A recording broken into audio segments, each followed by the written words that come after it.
కార్తిక్ గారు బెదురులంకతో హిట్, అది comedy phase మొత్తం.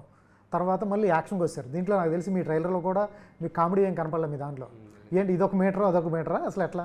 ఏం సార్ అంటే ఇది నేను చేద్దాం అనుకుంటూ అంటే యూనో ఒక యాక్టర్గా మనము మన కెరీర్ ప్లాన్ చేసుకోవడానికి మనం ఎలాంటి హీరో అవుదాం అనుకుంటున్నాం డౌన్ ది లైన్ 10 yearsకి మనం ఎలా గుర్తుపెట్టుకోవాలి ఆడియన్స్ మనల్ని, ఎలా ఏ స్టేజ్లో ఉండాలి మనం, దానికి ఇప్పుడు మనం ఎలాంటి సినిమాలు చేయాలి, ఆ ఈక్వేషన్ అన్ని ప్రాపర్గా సెట్ అయ్యి ఇది నా సినిమా.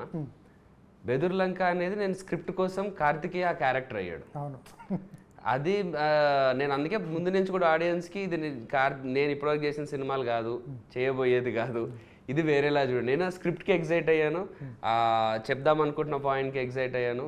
అండ్ నేను నాలో కామెడీ యాంగిల్ ఉంది, నేను చేయగలను అనేది ఆడియన్స్కి తెలిసే ఛాన్స్ కూడా ఉంటుంది. So I had my reasons నేను ఆ సినిమా చేయడానికి, విచ్ వర్క్డ్. ఆ సినిమా హిట్ అయింది, నాకు మంచి పేరు వచ్చింది. So I'm really happy for that. ఇది మన పిచ్చు, మన ఏరియా, అంటే ధోనికి చపాకి ఇచ్చినట్టు. ఇది ఆడేసుకుంటాడు ఈ సబ్జెక్ట్ అయితే.